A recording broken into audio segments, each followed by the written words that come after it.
Bilateral tensions soar, but multilateral meetings continue. How long can India-China ties bear the diplomatic contradictions with the military situation? Hello and welcome to Worldview at the Hindu with me, Suhasini Haidar. Here's what we're looking at this week. External Affairs Minister S. Jaishankar held a trilateral meeting of the Russia, India, China grouping. This was virtually. He'd also in the week joined the Shanghai Cooperation Organization or SCO meeting that also includes China. Topical issues of one, the fight against COVID-19 pandemic, two, reforms of the multilateral system, and three, international hotspot issues.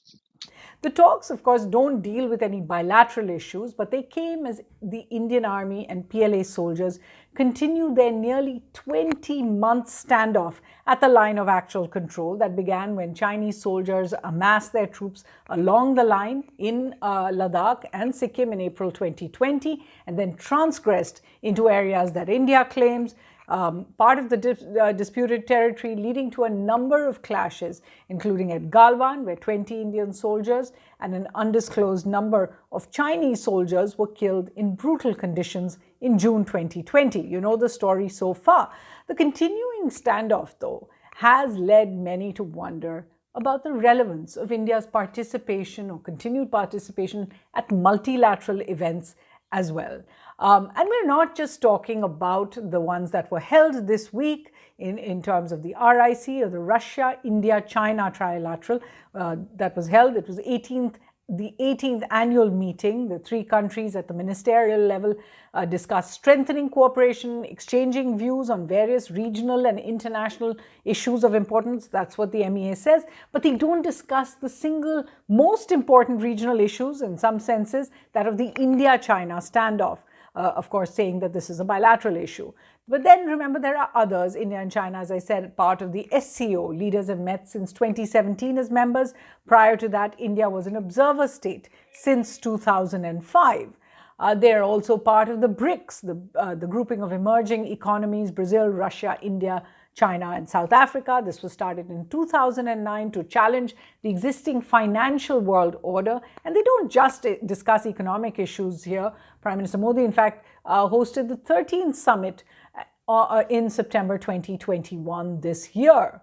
And they are both part of BASIC. India, along with Brazil, South Africa, and China, as the four big newly industrialized nations, decided in 2009 to have a common stand on climate change issues, particularly since the feeling is that the Western world, the fully industrialized world, often tries to put pressure on these countries that still need to keep their development going.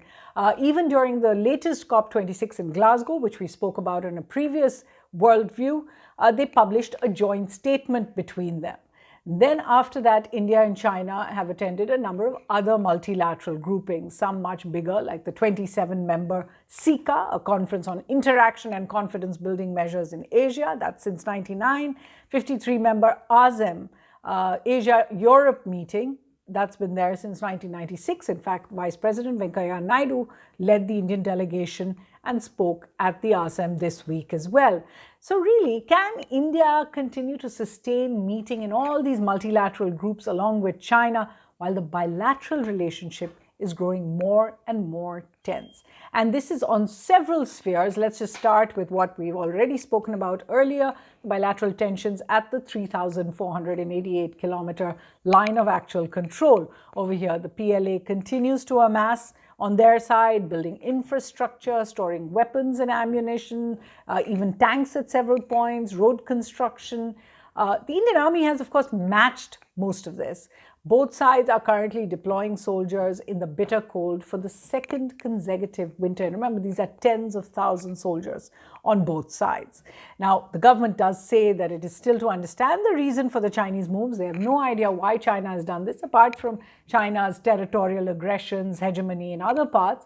But one of the reasons that has also increased the tensions has been the government's decision to make changes in Jammu Kashmir, carve out Ladakh, and the assertion in Parliament that India will reclaim the area of Aksai Chin under Chinese control, along with, of course, Pakistan-occupied Kashmir. This has spurred much of the commentary and tensions from Beijing as well.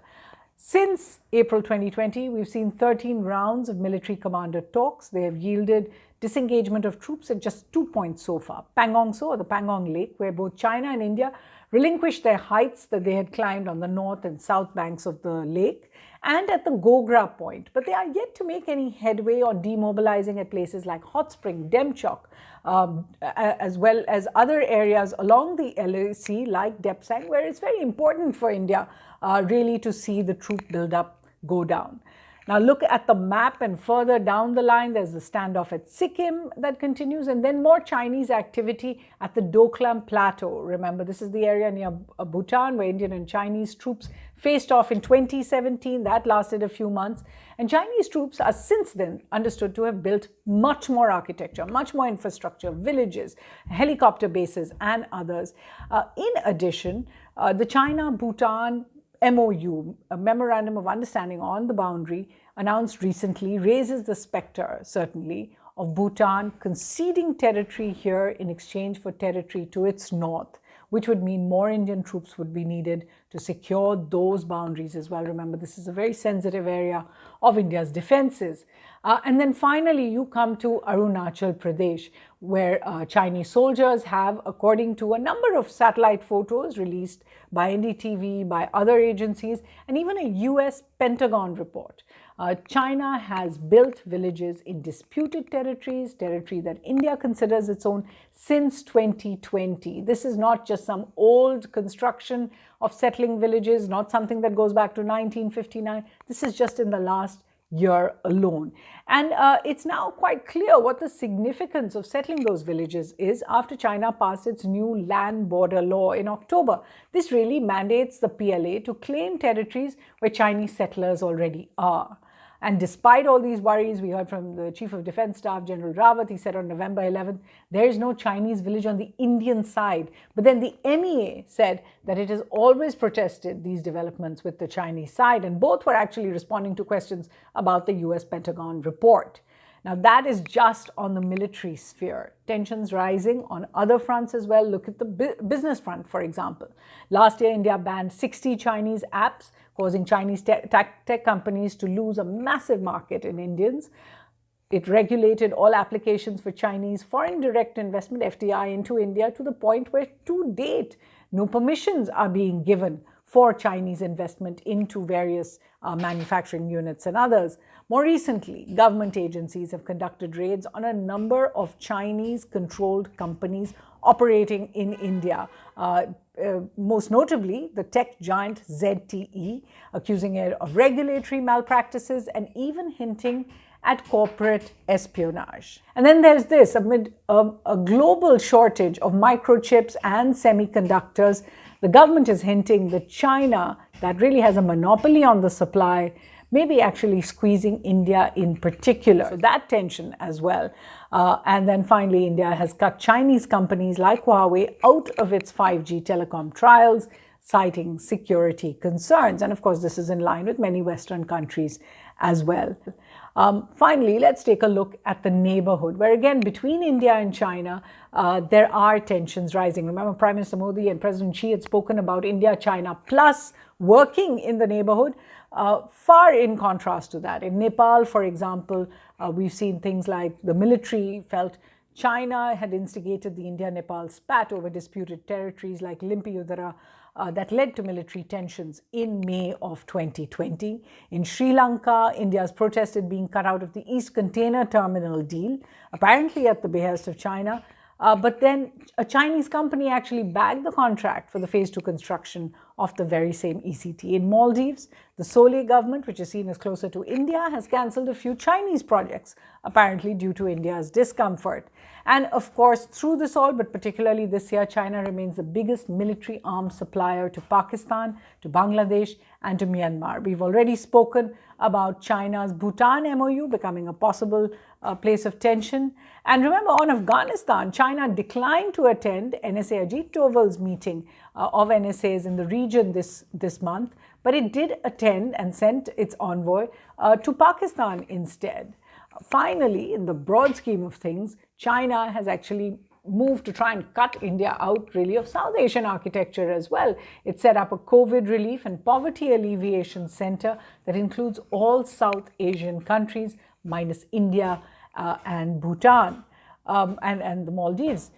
Now, on the diplomatic front, which is the bilateral diplomatic front, remember, not the multilateral one, there have already been no meetings or calls at the top between Prime Minister Modi and President Xi since April 2020, despite the fact that prior to that they'd met 18 times in 6 years. India has grown visibly closer to the US on strategic issues, especially on measures to counter China in the Indo-Pacific and on issues like technology, the origins of the COVID virus, where they are putting their positions closer together. India has refused to hold regular bilateral talks on any issue other than the LAC standoff. So where there have been bilateral talks between the foreign ministers, between the defense ministers, for example, they've basically only focused on the LAC standoff. What this is meaning is that all the other talks that India and China used to hold on trade, development, cultural, people-to-people ties are in cold storage. Some may argue that because of COVID, they couldn't have progressed much anyway, but the fact is that the tensions have not been helped by the lack of any kind of engagement. Now, while many believe that the multilateral meetings, in contrast, offer a platform to bringing tensions down, providing off-ramps for India and China, it is clear that the contradictions are unsustainable in the long run. And the question is really when, not if, India will make it clear that its engagement with China, even multilaterally, is at odds with its continuing aggressions at the LAC. And until troops return from status to the status quo ante or a pre-April 2020 situation, it's hard to see how even these can be sustained over a very long time. Now let's get you to the reading recommendations. And of course, this week it's a bit of a mishmash because obviously over the last few weeks we've spoken about India-China quite so often. There are other recommendations if you go back to previous editions of the Worldview. But there is this book that's just out, which I certainly have started reading, and I can tell you it's quite a gripping read. India's Foreign Policy in the Post-COVID World, International Relations Through the Eyes of Indian Diplomats. This is edited by Ambassador Surendra Kumar, but it includes works by more than 30 Indian diplomats and all senior ones. It's really worth reading. There's Unleashing the Vajra. This is on Nepal's journey between India and China by Sujeev Shakya. There's India, Russia, China by former ambassador to Russia, Ajay Malhotra. This is a 2015 book, but it gives you the case for a strategic partnership of the RIC trilateral, for example. And another book on that, edited by Nivedita Kundu, called Russia, India, China. There's The Long Game. I've spoken about this before. It's certainly a must read, How the Chinese Negotiate with India by former Foreign Secretary Vijay Gokhale, and a brand new report put out by Carnegie Endowment that actually is written by Deep Pal, called China's Influence in South Asia, Vulnerabilities and Resilience in 4 Countries. It's an important study. The link is below on your screens. And there is much more on the India-China border dispute.